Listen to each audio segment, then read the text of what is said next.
Hello everyone, welcome to my UPSC. Madhya Pradesh assistant professor की आपको regular basis पे preparation करवाई जा रही है। फर्स्ट फेज का एग्जाम 12 जुलाई से है, तो आप अब खुद को टाइम दीजिए, कॉन्फिडेंट रहिए और जो पढ़ लिया है ठीक है, उसी को रिवाइज कर लीजिए। ज़्यादा नया कुछ पढ़ने का नहीं है, आपको ज़रूरत रिवीजन की ज़रूरत है। आज जो डिस्कस करेंगे हम, ये फुल लेंथ टेस्ट है, पूरे सिलेबस पे बेस्ड टेस्ट है। और जब हम पूरे सिलेबस की कहते हैं तो उसमें सभी चीजें आ जाती है, पूरा कंप्लीट सिलेबस। आपका ICT, current affairs, economic survey, budget, जो चीजें हैं सब आ जाता है उसमें। ये टेस्ट नंबर 10 लिखा हुआ है, लेकिन एक्चुअल में ये टेस्ट नंबर 40 है। अगर आप में से कोई साथी यूट्यूब पे देख रहे हैं तो आपको टेस्ट नंबर 18, 19, 20 के आसपास वहां कुछ देखने को मिला होगा। एक्चुअल में जो कोर्स करवा रहे हैं उसमें 40 टेस्ट हो चुके हैं। जिनका 2 अगस्त को एग्जाम है उनके लिए 50 प्लस तक पहुंच जाएंगे 2 अगस्त तक हम। और जिनका 30 अगस्त को एग्जाम है उनके लिए हम 60 प्लस तक आराम से इसमें पहुंच जाएंगे। आप में से कोई ज्वाइन करना चाहते हैं तो ये वेबसाइट विजिट कर लीजिएगा, या सिंपल सा इस नंबर पे कांटेक्ट करके भी टेस्ट सीरीज ज्वाइन कर सकते हैं। इसमें आपको ऑनलाइन प्रैक्टिस टेस्ट, उनका डिटेल्ड सॉल्यूशन पीडीएफ, ये जो प्रैक्टिस टेस्ट है इसको डिटेल्ड सॉल्यूशन पीडीएफ में भी आपको प्रोवाइड करवाया जाता है। आप प्रिंट वगैरह निकाल सकते हैं और आपके सिलेबस के नोट्स और वीडियोज। Let's begin. भील जनजाति द्वारा पहाड़ी ढलानों पर की जाने वाली स्थानांतरित स्लैश एंड बर्न कृषि को विशिष्ट रूप से किस नाम से जाना जाता है? भील जनजाति का पूछा है, जो पहाड़ी ढलानों पर जो खेती करते हैं स्थानांतरित कृषि, उसको किस नाम से जाना जाता है? इसको कहा जाता है चिमाता। क्या कहा जाता है? चिमाता। भील जनजाति द्वारा पहाड़ी ढलानों पे वनों को जलाकर जो खेती की जाती है उसको चिमाता कहा जाता है। वन, फॉरेस्ट, जंगल वगैरह जला के जो खेती करते हैं उसको चिमाता कहते हैं। जबकि जो प्लेन एरियाज में मैदानी भागों में खेती की जाती है इसी ट्राइब्स के द्वारा, तो उसको धज्जिया कहा जाता है। ये जैसे बेवार है, बेवार क्या है? ये बेवार, ये बैगा जनजाति की है, बैगा। और जो पेंडा है, इसका संबंध माडिया गोंड की जो एक एग्रीकल्चर ट्रेडिशन है, कृषि पद्धति, उससे है। तो इसका करेक्ट आंसर आएगा चिमाता सी। और यहाँ आपको ढलानों की जगह मैदानी भाग पूछा जाए तो बी ऑप्शन इसका करेक्ट आंसर होगा, सेकंड वन धज्जिया। लेकिन हमसे मैदानी भाग का नहीं पूछा है तो सी सही होगा। 1857 के प्रथम स्वतंत्रता संग्राम में होशंगाबाद, जो अब नर्मदापुरम हो चुका है, क्षेत्र से विद्रोह का बिगुल फूंकने वाले प्रमुख जनजातीय नेता कौन थे? देखिए, 1857 की क्रांति में नर्मदापुरम और उसके आसपास का जो सतपुड़ा का क्षेत्र है, वहां से ठाकुर दौलत सिंह, सी इसका करेक्ट आंसर आएगा। गंजन सिंह कोरकू का अक्सर पूछ लिया जाता है। जंगल सत्याग्रह, घोड़ा डोंगरी, ये हम कई बार डिस्कस कर चुके हैं। ब्रिटिश शासनकाल के दौरान महाकौशल क्षेत्र को किस वर्ष सागर नर्मदा क्षेत्र के साथ मिलाकर प्रशासनिक रूप से पुनर्गठित किया गया था? ब्रिटिशर्स के टाइम पे जो महाकौशल क्षेत्र है उसको किस साल में सागर नर्मदा क्षेत्र के साथ मिला के और एक प्रशासनिक रूप से पुनर्गठित किया गया था? ये, और बाद में यही जो सागर नर्मदा के साथ मिला के एक एडमिनिस्ट्रेटिव यूनिट के रूप में उसको गठित किया था, यही बेस बना था आगे जाके सेंट्रल प्रोविंस का। इसका करेक्ट आंसर आएगा ए, 1820 में। प्रशासनिक इकाई में ब्रिटिश काल में 1820 में सागर नर्मदा प्रादेशिक क्षेत्र का प्रादेश प्रशासनिक गठन किया गया था, जो बाद में सेंट्रल प्रोविंस का हिस्सा बन गया था।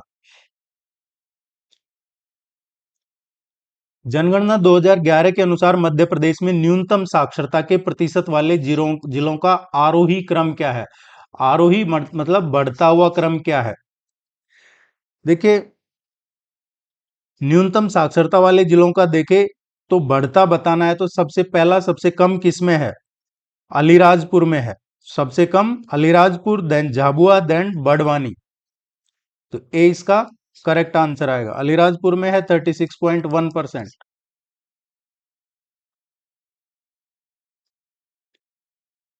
राजघाट बांध परियोजना जिसको लक्ष्मीबाई सागर परियोजना के नाम से भी पूछ लिया जाता है। राजघाट बांध परियोजना में किन राज्यों की संयुक्त भागीदारी है? राजघाट बांध परियोजना है, लास्ट टाइम पूछा था बाण सागर परियोजना का, और जो प्रोजेक्ट्स हैं उन पे 100% क्वेश्चन पूछे जाते हैं। ये राजघाट परियोजना है, बेतवा नदी पे है। किस पे है? बेतवा नदी पे है ये। और इसमें जो इनमें जो अनुपात है परियोजना में 50-50 का है, दोनों राज्यों का, मध्य प्रदेश और उत्तर प्रदेश दोनों का इसमें शेयर 50-50 है। अनुसूचित जाति तथा अनुसूचित जनजाति अत्याचार निवारण अधिनियम 1989 के तहत अत्याचार के अपराधों के लिए दंड का प्रावधान किस धारा के अंतर्गत है? SC/ST एक्ट में पिछली बार के एग्जाम में जो क्वेश्चन पूछा था इसी टॉपिक से, वो पूछा था कि इसमें जो स्पेशल कोर्ट बनाया जाता है, एक स्पेशल न्यायालय की स्थापना की जाती है, वो किस धारा के तहत की जाती है? तो वो सेक्शन 14 है। धारा 14 के तहत विशेष न्यायालय का गठन का प्रावधान है इस एक्ट में। लेकिन हमसे पूछा है दंड का, तो दंड के लिए है इसमें सेक्शन 3।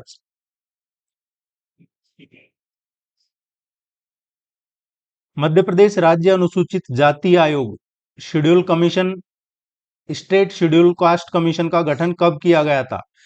मध्य प्रदेश अनुसूचित जाति आयोग है, इसका गठन किया गया था 95-96 का जो फाइनेंशियल ईयर है उसमें। ST एक्ट का भी इसी टाइम पे किया गया था। SC और ST एक्ट दोनों ये इसी टाइम किए गए थे, 95-96। मध्य प्रदेश में आगरगांव, पिपरिया और कबरई क्षेत्र किस खनिज के खनन भंडार से संबंधित है? मध्य प्रदेश में आगरगांव, पिपरिया और कबरई क्षेत्र, ये आगरगांव है, ये मेनली जो वुल्फ्राम और है, वुल्फ्राम और टंगस्टन की उससे संबंधित है ये, और इनका संबंध टंगस्टन से है।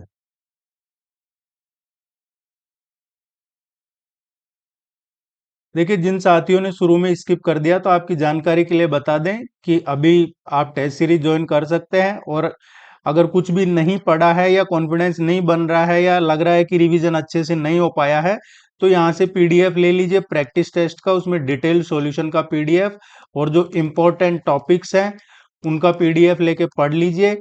और आपका यहाँ से पीडीएफ पढ़ेंगे और इम्पोर्टेंट टॉपिक पढ़ेंगे तो रिवीजन भी हो जाएगा।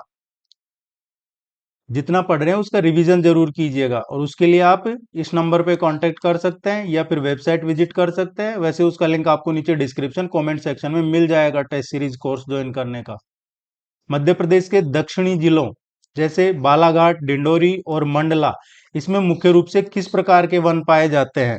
मध्य प्रदेश में जो सदर्न डिस्ट्रिक्ट्स हैं उनमें किस तरीके का फॉरेस्ट पाया जाता है? तो इसमें दक्षिणी पूर्वी जो हिस्सा है, ये दक्षिणी दक्षिणी पूर्वी वाला जो हिस्सा है, इसमें मेनली उष्णकटिबंधीय आर्द्र पर्णपाती वन पाए जाते हैं, जहां पे साल और सागौन मुख्य वृक्ष होता है। ट्रॉपिकल मॉइस्ट डेसिडियस फॉरेस्ट, और इसमें भी सागौन और साल। नीति आयोग के sustainable development goal India index के अनुसार मध्य प्रदेश ने किस गोल में सबसे न्यूनतम प्रदर्शन किया है? देखिए, कल ही आपको जो ग्रुप है उस ग्रुप में कल ही सस्टेनेबल डेवलपमेंट गोल्स के हिंदी और इंग्लिश दोनों में इंफोग्राफिक्स एक ही पिक्चर में पूरा शेयर किया है, तो उसको जरूर पढ़ लीजिएगा आप। उसमें आपका पूरा एसडीजी कवर हो जाता है। और कुछ साथियों ने क्या है कि वो जैसे उनको दे रखा है ग्रुप का लिंक, लेकिन वो ज्वाइन नहीं कर रहे हैं, उनकी क्या वजह है वो तो जाने। हम तो हर वीडियो में जिक्र करते हैं कि आप ज्वाइन कर लीजिए, क्योंकि वहां पे भी कुछ कुछ चीजें हम प्रोवाइड करवाते रहते हैं, जैसे एसडीजी का प्रोवाइड करवाया है कल ही। तो इसमें सबसे खराब जो परफॉर्मेंस रही है, ये जेंडर इक्वलिटी में रही है मध्य प्रदेश की परफॉर्मेंस।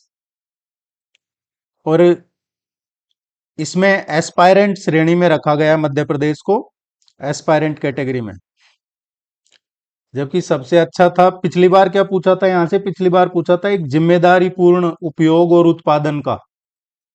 यहां से क्वेश्चन आता है सस्टेनेबल डेवलपमेंट गोल्स। भील जनजाति में सामूहिक सहयोग और आपसी सहायता की पारंपरिक प्रथा को क्या कहा जाता है? भील जनजाति में जो सामूहिक सहयोग और आपसी सहायता है, इस ये पारंपरिक प्रथा है, इसको कहा जाता है हलमा। हलमा कहा जाता है भील जनजाति में। जैसे पूरे गांव के लोग हैं जो बिना किसी मजदूरी के अपनी मर्जी से, स्वेच्छा से, सामूहिक रूप से जो मदद करते हैं, उसको हलमा कहते हैं। और ये है पर्यावरण सुधार में इसको काफी देखा जाता है, स्पेशली झाबुआ वाला डिस्ट्रिक्ट है वहां पे।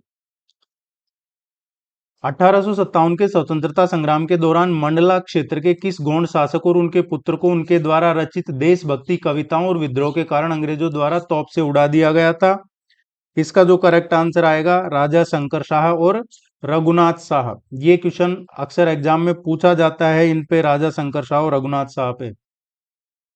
मध्य प्रदेश आर्थिक सर्वेक्षण 2025-26 के अनुसार राज्य की अर्थव्यवस्था में स्थिर कीमतों पर सबसे तीव्र गति से वृद्धि दर्ज करने वाला क्षेत्र कौन सा है?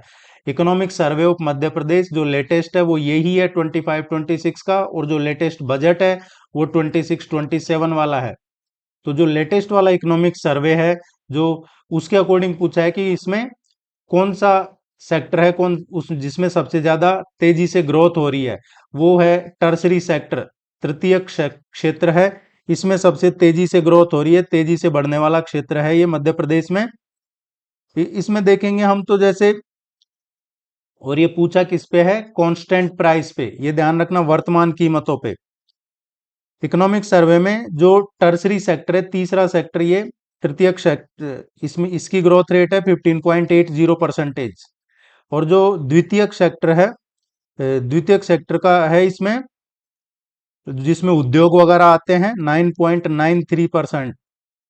और प्राइमरी जो प्राथमिक सेक्टर है, जिसमें एग्रीकल्चर एंड अलाइड सेक्टर आता है, कृषि और संबद्ध क्षेत्र, इसकी ग्रोथ है 7.31%। तो सबसे ज्यादा है टर्सरी सेक्टर, तृतीय क्षेत्र, जिसमें सर्विसेज आते हैं, सेवा क्षेत्र। और इन्हीं कांस्टेंट प्राइस पे, कांस्टेंट प्राइस का मतलब क्या होता है? कांस्टेंट प्राइस का मतलब होता है 2011-12, वहां से देखा जाता है कांस्टेंट प्राइस का जो बेस ईयर है। मध्य प्रदेश की जो वास्तविक आर्थिक वृद्धि दर है कांस्टेंट प्राइस पे, एज पर इकोनॉमिक सर्वे 25-26, तो जो वास्तविक वृद्धि दर है मध्य प्रदेश की कितनी है? 8.04%। ऐसी तकनीक जिसके द्वारा भौतिक उपकरण जैसे सेंसर, वाहन, घरेलू उपकरण इंटरनेट के माध्यम से बिना मानवीय हस्तक्षेप के डेटा एकत्र और साझा करते हैं, उसको क्या कहते हैं? ये टेक्नोलॉजी कहलाती है internet of things.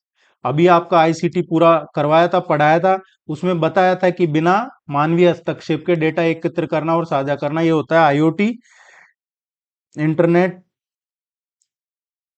Of things.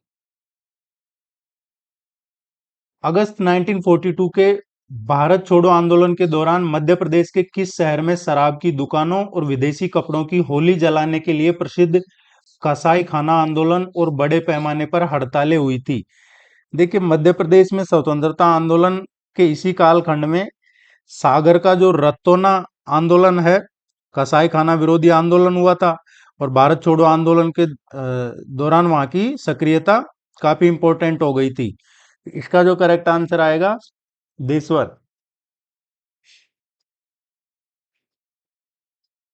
Madhya Pradesh के प्रथम राज्य मुख्य सूचना आयुक्त कौन थे? मध्य प्रदेश के जो पहले मुख्य सूचना आयुक्त थे वो श्री टी एन श्रीवास्तव थे। श्री टी एन श्रीवास्तव, ये पहले सूचना आयुक्त थे मध्य प्रदेश के, मुख्य सूचना आयुक्त।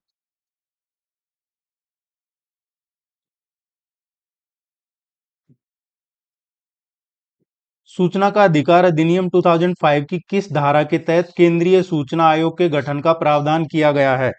सूचना का अधिकार अधिनियम है, इस एक्ट की धारा है 12 के तहत सीआईसी का गठन किया गया है। जबकि अब हमसे पूछा जाए राज्य सूचना आयोग का गठन, तो ये जो धारा है 12, ये तो सेंट्रल इंफॉर्मेशन कमीशन कमीशन के लिए है, और धारा 15 है स्टेट इंफॉर्मेशन कमीशन, राज्य सूचना आयोग के लिए धारा 15 है। मध्य प्रदेश में किसानों को उनकी भूमि के रिकॉर्ड ऑनलाइन और डिजिटल हस्ताक्षरित रूप से उपलब्ध कराने वाली राज्य सरकार की आधिकारिक ई गवर्नेंस योजना कौन सी है? भू अभिलेख, एमपी भूलेख, किसी भी नाम से पूछा जा सकता है आपसे। मध्य प्रदेश की कौन सी जनजाति स्वयं को कुछ बंदिया या द्रविड़ मूल का मानती है और खुद को कोरकू जनजाति का छोटा भाई स्वीकार करती है? ये नाहाल है। इसमें नाहाल खुद को कोरकू जनजाति से जुड़ा हुआ मानते हैं। और ये किस एरियाज में है? निमाड़। राष्ट्रीय महिला आयोग अधिनियम भारतीय संसद द्वारा किस वर्ष अधिनियमित किया गया था? जो नेशनल कमीशन फॉर वीमेन है उसका पूछा है। राष्ट्रीय आयोग है जो 1990 में, ये राष्ट्रीय महिला आयोग किया गया था संसद द्वारा 1990 में।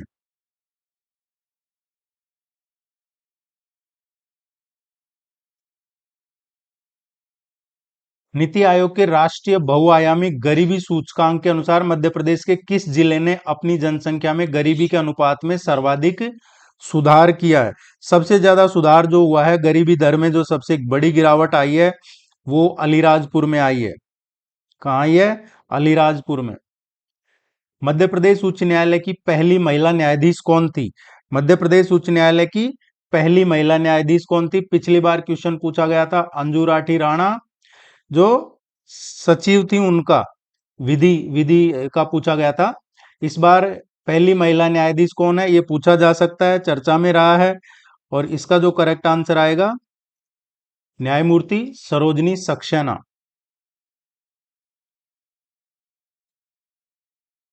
मराठा सेनापति महादजी सिंधिया और मुगल राजपूत गठबंधन के बीच तुंगा का युद्ध किस वर्ष लड़ा गया था? बैटल ऑफ तुंगा है, ये लड़ा गया था 1787 में, 28 जुलाई 1787 को।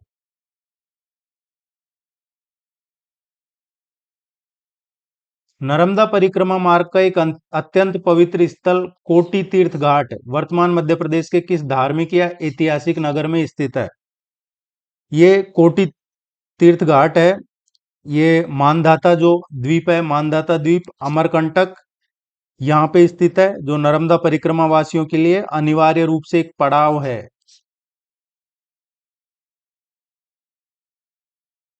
आर्टिफिशियल इंटेलिजेंस और आधुनिक प्रोसेसर में टीपीयू का व्यापक रूप से उपयोग किया जाता है। टीपीयू का फुल फॉर्म क्या है? टीपीयू का जो फुल फॉर्म है ये टेंसर प्रोसेसिंग यूनिट होता है।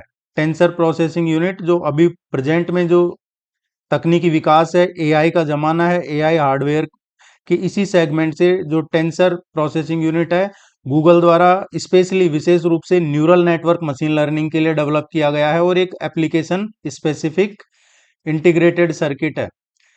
एप्लीकेशन स्पेसिफिक है, एप्लीकेशन स्पेसिफिक इंटीग्रेटेड सर्किट है, ये गूगल ने डेवलप किया है न्यूरल नेटवर्क मशीन लर्निंग के लिए। मध्य प्रदेश के उमरिया जिले में स्थित संजय गांधी ताप विद्युत केंद्र को कोयले की आपूर्ति मुख्य रूप से कहां से होती है? ये बीरसिंहपुर में है। बीरसिंहपुर उमरिया जिले में है, आता है। और उमरिया जिले में कहाँ है ये? बीरसिंहपुर में। यहाँ से Sanjay Gandhi thermal power station कोयले की जो मेन आपूर्ति होती है वो जोहिला कोयला क्षेत्र है, उससे की जाती है। धार के प्रसिद्ध परमार शासक राजा भोज द्वारा रचित वास्तुशास्त्र से संबंधित प्रसिद्ध ग्रंथ का नाम क्या है? ये प्रसिद्ध ग्रंथ ग्रंथ का नाम है सम्रांगण सूत्रधार। क्या नाम है? सम्रांगण सूत्रधार। राजा भोज पे क्वेश्चन आता है एग्जाम में। मध्य प्रदेश में अनुसूचित जाति के लिए आरक्षित लोकसभा सीटों की कुल संख्या कितनी है? शेड्यूल ट्राइब के लिए कितनी सीटें हैं मध्य प्रदेश में? तो मध्य प्रदेश में जो शेड्यूल ट्राइब के लिए सीटें हैं टोटल जो 29 सीट है लोकसभा की, उसमें से शेड्यूल ट्राइब के लिए है इसमें 6 सीट। और ये कहाँ कहाँ पे है? झाबुआ, मंडला, धार, शहडोल, खरगोन, बैतूल यहाँ पे है। जबकि अगर एससी का पूछा जाए शेड्यूल कास्ट का तो 4 सीटें हैं।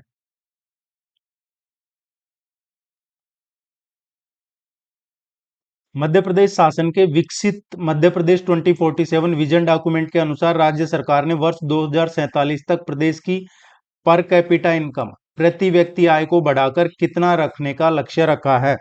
मध्य प्रदेश सरकार का जो विकसित मध्य प्रदेश 2047 विजन डॉक्यूमेंट है, इस डॉक्यूमेंट के अकॉर्डिंग 22.35 लाख तक ले जाने का महत्वाकांक्षी लक्ष्य रखा है। 22,35,000 पर कैपिटा इनकम 2047 तक। बैगा जनजाति के पारंपरिक सामाजिक ढांचे में गांव के सुरक्षाकर्मी या संदेश वाहक के रूप में कार्य करने वाले को क्या कहा जाता है? बैगा ट्राइब्स में जो पारंपरिक सामाजिक ढांचा है उसमें गांव का सुरक्षाकर्मी या एक संदेश वाहक इसके रूप में काम करने वाले को कोटवार कहा जाता है। क्या कहा जाता है? कोटवार कहा जाता है।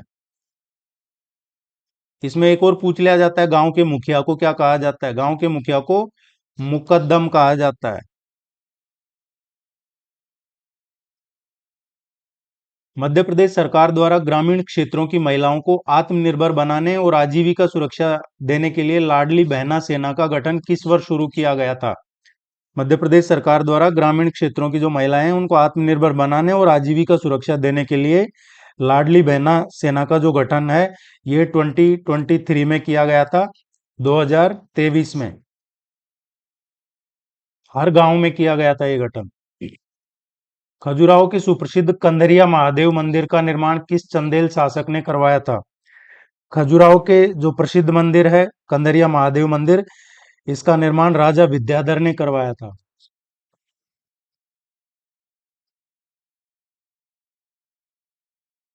मध्य प्रदेश के निम्नलिखित में से किस जिले से कर्क रेखा गुजरती है? इनमें से कौन से जिले से कर्क रेखा गुजरती है? कर्क रेखा मध्य प्रदेश में 14 जिले हैं जिनसे गुजरती है और ये बहुत डिटेल में बहुत बार बताया हुआ है आपको।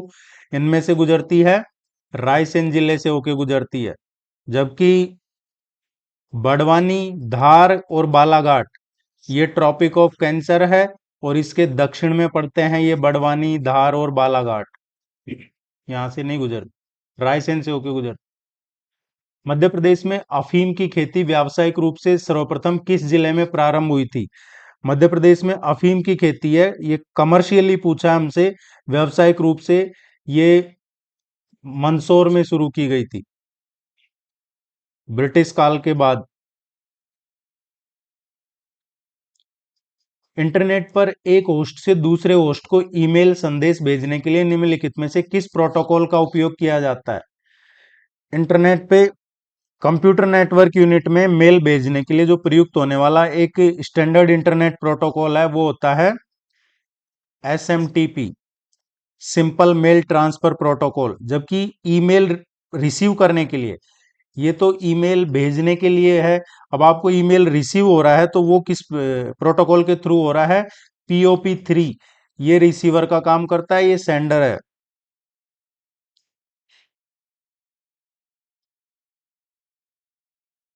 मध्य प्रदेश के किस भाग में सबसे कम वर्षा और शुष्क जलवायु परिस्थितियां पाई जाती है? मध्य प्रदेश के किस भाग में मिनिमम रेनफॉल और शुष्क जलवायु परिस्थितियां पाई जाती है? ये नॉर्थ वेस्ट पार्ट है मध्य प्रदेश का, यहाँ पे पाई जाती है, स्पेशली भिंड, मुरैना, ग्वालियर, यहाँ पे सबसे कम बारिश भी यही होती है, भिंड में गोहद है वहां पे। MS-DOS किस प्रकार के यूजर इंटरफेस पर आधारित एक ऑपरेटिंग सिस्टम है? MS-DOS है ये कमांड बेस इंटरफेस है, कैरेक्टर या कमांड बेस इंटरफेस है, जहां पे हर यूजर को कमांड देना पड़ता है, मतलब हर काम के लिए कोड टाइप करना पड़ता है इसमें।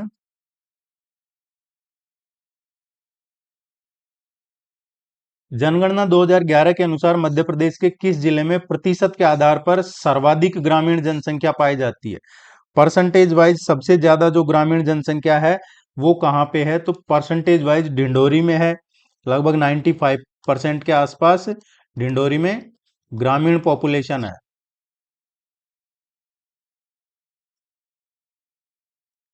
मध्य प्रदेश में ऐरण स्थल का उत्खनन किस पुरातत्वविद के निर्देशन में हुआ था? मध्य प्रदेश में ऐरण स्थल का जो उत्खनन है ये डॉक्टर के डी वाजपेयी के निर्देशन में हुआ था, डॉक्टर के डी वाजपेयी के निर्देशन में। एरन कहाँ पे है ये पूछ लिया जाता है कई बार, सागर जिले में है ये।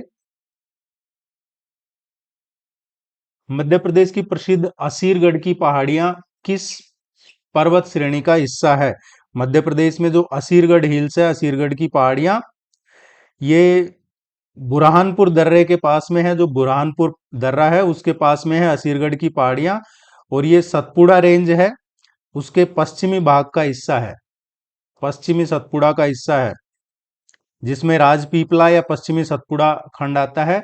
तो पश्चिमी सतपुड़ा नहीं हो तो राजपीपला भी उसी का पार्ट है। नगर पालिकाओं और शहरी स्थानीय निकायों से संबंधित प्रावधानों को भारतीय संविधान के किस संवैधानिक संशोधन द्वारा जोड़ा गया था? नगर पालिका और स्थानीय शहरी स्थानीय निकाय, इनको ये 74th कॉन्स्टिट्यूशन अमेंडमेंट करके जोड़ा गया था। 73rd में क्या था? म्युनिसिपैलिटीज, ये 74 में आता है। 2026 में नई दिल्ली में आयोजित रायसीना डायलॉग के 11वें संस्करण में मुख्य अतिथि के रूप में किस देश के राष्ट्राध्यक्ष ने भाग लिया था? 2026 में ये फिनलैंड के राष्ट्रपति डॉक्टर अलेक्जेंडर स्टब ये थे। रायसीना डायलॉग जो 11वां एडिशन था उसमें चीफ गेस्ट थे फिनलैंड के राष्ट्रपति। देखिए, आप अगर YouTube वगैरह पे देख रहे हैं तो अभी वो प्रेजेंट में नहीं चल रहा है जो आप वहाँ टेस्ट देख रहे होंगे। ये 40वां टेस्ट है, टेस्ट नंबर 40 है। तो आप यहाँ से ज्वाइन कर सकते हैं या वेबसाइट विजिट करके ज्वाइन कर सकते हैं। इससे क्या रहेगा कि आपको सिर्फ फिर कुछ और पढ़ने की जरूरत नहीं पड़ेगी। इसके अलावा यहाँ सफिशियंट आपके एग्जाम में पूरा कवर हो जाता है, और अगर रिवीजन कर लेते हैं तो फिर आप निश्चिंत होकर जाइएगा एग्जाम देने के लिए।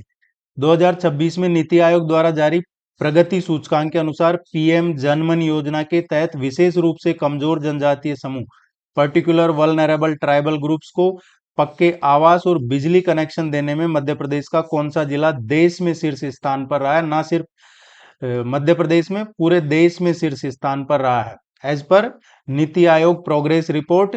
और पूछा किसका है? पीएम जनमन योजना का, जिसमें पक्के मकान और बिजली कनेक्शन किसको दिए जाते हैं? जो पर्टिकुलर वल्नरेबल ट्राइबल ग्रुप्स हैं उनको दिए जाते हैं। इसमें श्योपुर इसने टॉप किया है, सहरिया जनजाति बाहुल है ये श्योपुर, और इसने इसमें टॉप किया है।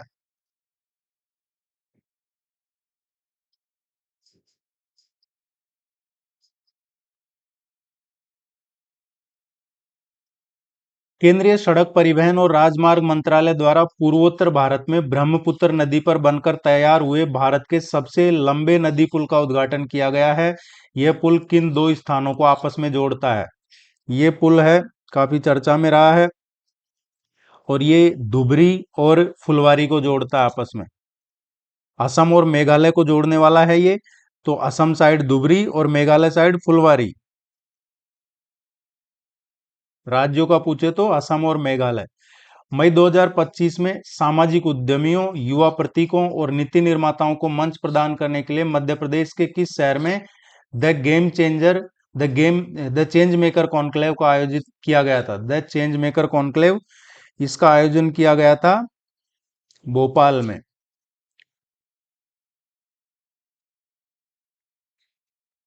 2026 में जीआई रजिस्ट्री द्वारा मध्य प्रदेश के निम्नलिखित पारंपरिक कृषि उत्पादों को, एग्रीकल्चर प्रोडक्ट्स को नया जीआई टैग प्रदान किया है। इनको मैच करना है, एग्रीकल्चर प्रोडक्ट और किस डिस्ट्रिक्ट से उनका संबंध है। देखिए, केला है तो ये केला आएगा बुरहानपुर का केला। अनूठी मिठास वाला केला है, बुरहानपुर का केला है, काफी मीठा और गुणवत्ता के लिए फेमस है। खुरासानी इमली है, खुरासानी इमली, मांडू की खुरासानी इमली, मांडू धार जिले में आता है। इसकी खुरासानी इमली यहाँ पे एक्चुअली जो बोबाब वृक्ष हैं उनसे प्राप्त होती है। यहाँ पे बोबाब के वृक्ष हैं उनसे खुरासानी इमली प्राप्त होती है। बैगानी अरहर है, ये जनजातीय दलहन कहा जाता है इसको, बैगानी अरहर को जनजातीय दलहन।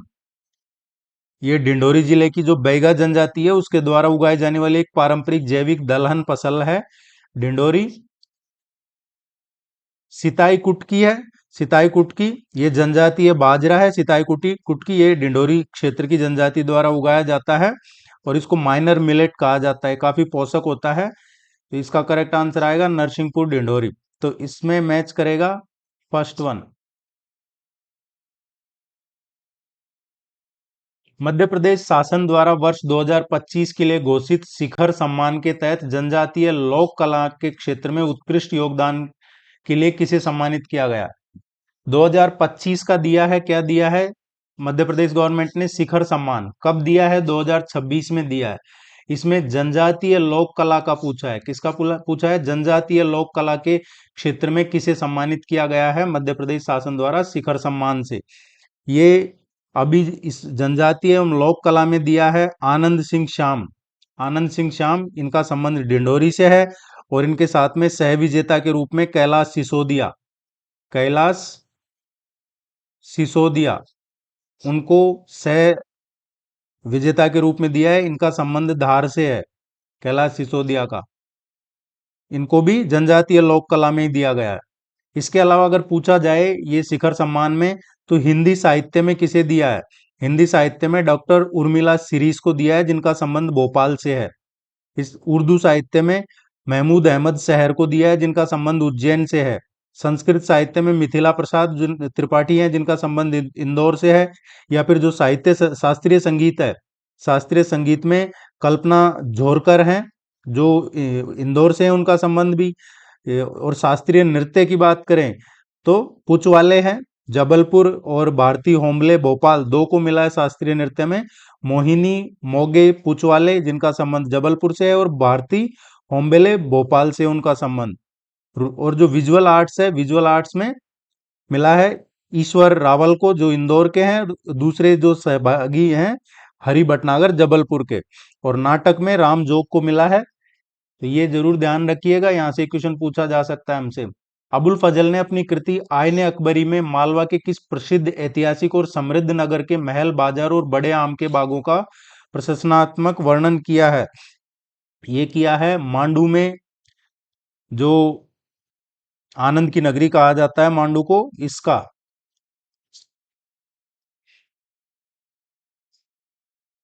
मई 2026 में हंगरी में आयोजित विश्व पैरा कैनोइंग चैंपियनशिप 2026 में शानदार प्रदर्शन कर रजत पदक जीतने वाली प्राची यादव मध्य प्रदेश के किस जिले की मूल निवासी है? अभी हंगरी में आयोजन हुआ है, कहाँ हुआ है? विश्व पैरा कैनोइंग 2026 चैंपियनशिप 2026 का हंगरी में हुआ था इसका आयोजन। और प्राची यादव मध्य प्रदेश की, इन्होंने सिल्वर मेडल जीता है। इनका संबंध कहाँ से है? इनका संबंध है ग्वालियर से। और ये इन्होंने रजत पदक जीता। ये टोक्यो और पेरिस ओलंपिक में भी भारत का प्रतिनिधित्व कर चुकी हैं प्राची यादव। मध्य प्रदेश के किस जिले में स्थित मनुआभान की टेकरी एक प्रसिद्ध ऐतिहासिक पहाड़ी है, जहां से अनेक लघु पाषाण उपकरण एकत्रित किए गए हैं? ये भोपाल में है, लाल घाटी क्षेत्र है ना भोपाल, वहां पे है ये। डी इसका करेक्ट आंसर होगा। All the very best, good luck, thank you very much. कोई डाउट हो कोई क्वेश्चन में तो पूछ लीजिएगा। अगर आप यूट्यूब वगैरह पे देख रहे हैं तो कमेंट सेक्शन में पूछ लीजिएगा, या जो साथियों ने ज्वाइन कर रखा है इस नंबर पे मैसेज छोड़ दीजिएगा। आपको कोई भी इश्यू आता है इस नंबर पे मैसेज छोड़ सकते हैं आप। जो ज्वाइन करना चाहते हैं आपके लिए लिंक अवेलेबल है कमेंट सेक्शन में, या इस नंबर पे कांटेक्ट कर लीजिएगा। नमस्कार।